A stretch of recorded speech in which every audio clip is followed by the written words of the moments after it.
Show me.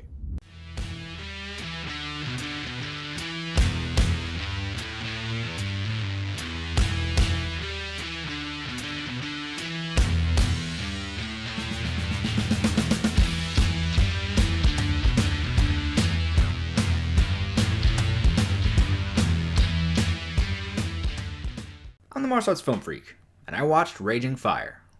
咩人？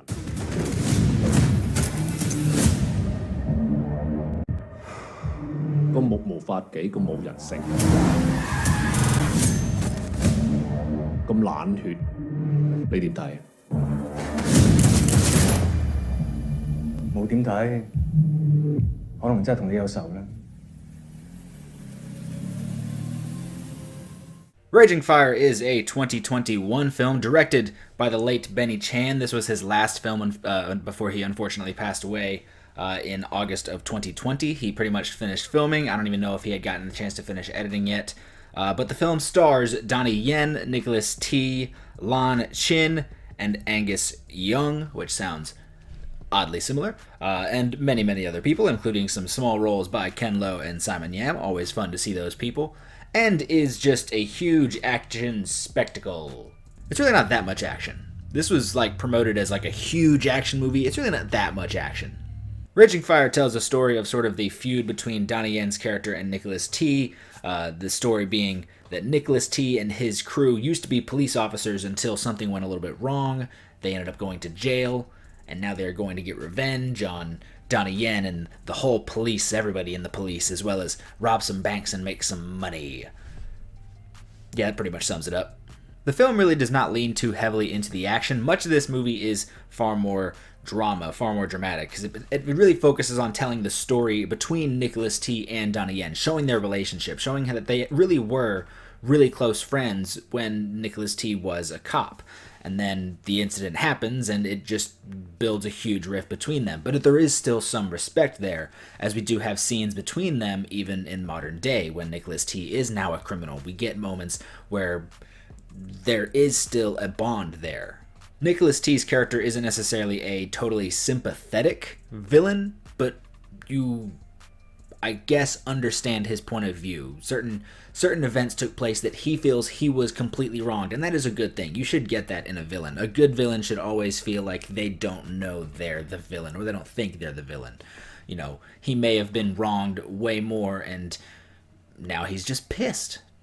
And the performances are very good. Nicholas T is one of my favorite actors over in China or Hong Kong, and Donnie Yen over the years has always gotten better as an actor. I think he really started to get better as an actor probably starting with Ip Man, maybe Hero, even though he's barely in Hero and he barely even says any words. But Donnie Yen these days is a fantastic actor. It also helps that Benny Chan was one of the best directors in Hong Kong. Just the amount of movies Benny Chen has made that are just some of my favorite movies is incredible. You've got New Police Story, Invisible Target, Shaolin, just so many fantastic films. He directed Who Am I, which I don't love, but of course that final fight scene is iconic. He's just a wonderful director.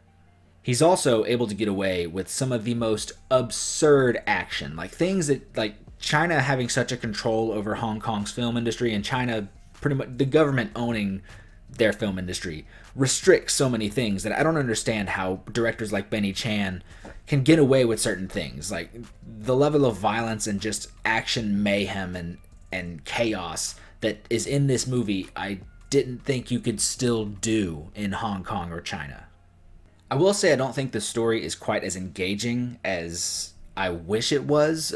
This feels more like an SPL or a Flashpoint in terms of the layout of action and drama. Those two movies, SPL and Flashpoint, we look at as these action spectacle films, but when you really go back and watch them, how much action is in SPL? There's small bursts at the beginning and towards the middle, and then it's just all drama. And then the finale has those two absolutely iconic fight scenes. And because those iconic fight scenes, we look at the movie as this huge kung fu movie, and it's not. Same thing with Flashpoint. You get Donnie Yen at the bar at the beginning of Flashpoint. You get his fight with Jing Yu in the middle, and then you get the fantastic fight scene at the end. There's really not a lot of action in Flashpoint, and it's very similar with this movie. However, if you had to sort of line those movies up with this one and sort of rank like the story, I think this would probably be towards the bottom of that list. I still enjoyed the story, but it's not as engaging or deep, I guess, as I wish it could have been. However, I did say that the action was nuts, so let's talk about that action.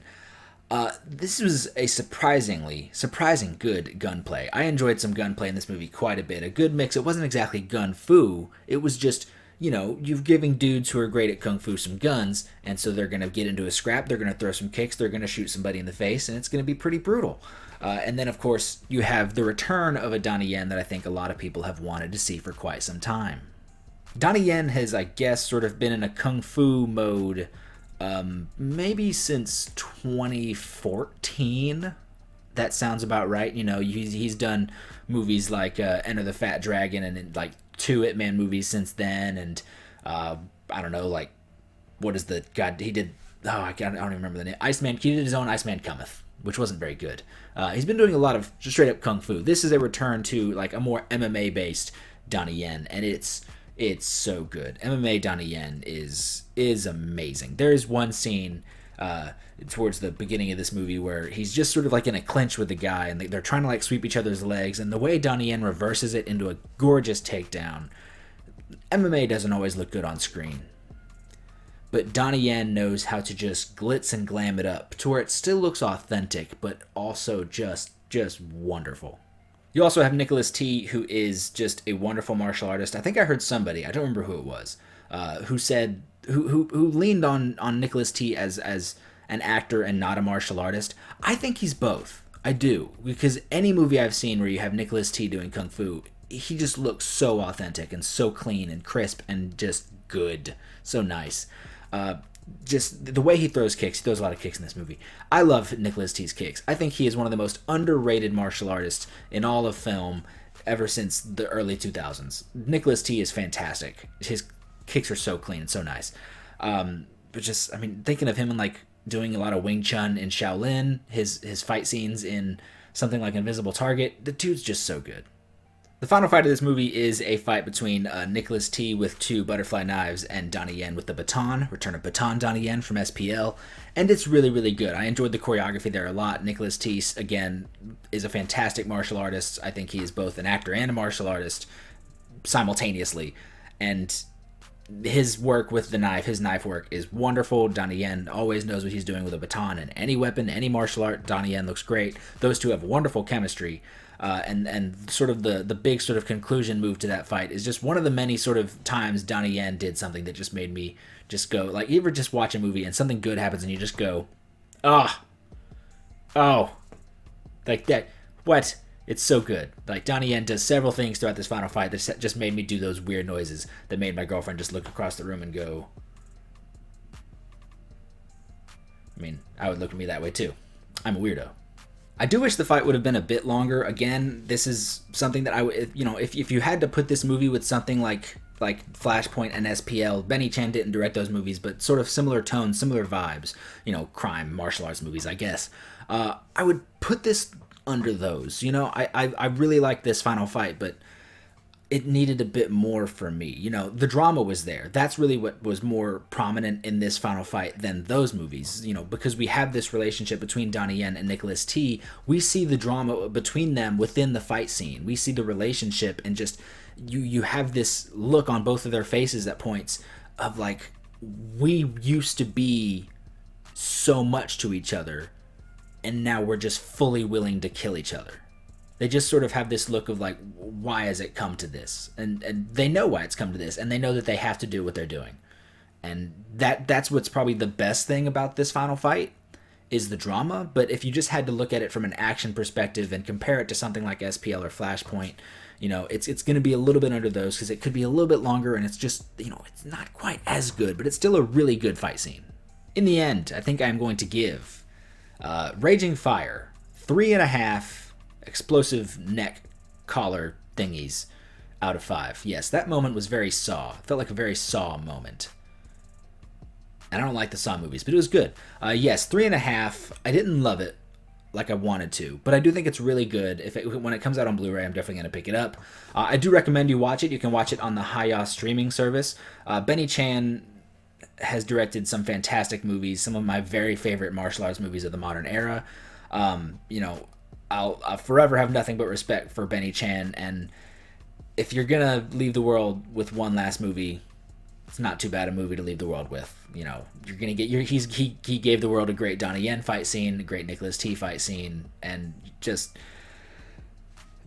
thank you, Benny Chan, for making so many wonderful movies. What did you people think of Raging Fire? You people, that sounds very weird. What did you think of Raging Fire? Tell me your thoughts in the comment section down below. Have you seen it yet? Are you gonna pick it up? Get Hi-Yah. If you live in America, I don't know if it's anywhere else. Get Hi-Yah.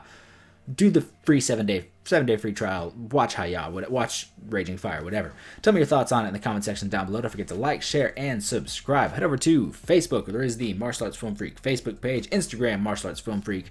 Tristan_Glover on the Twitter, and Martial Arts Film Freak on TikTok. I keep forgetting that one because I don't do it very often. Heck, I don't do Twitter very often. That's the one that, like, if you just don't follow me on anything, don't follow me on Twitter. Honestly, I don't do crap. Thank you so much for watching, and have a good day.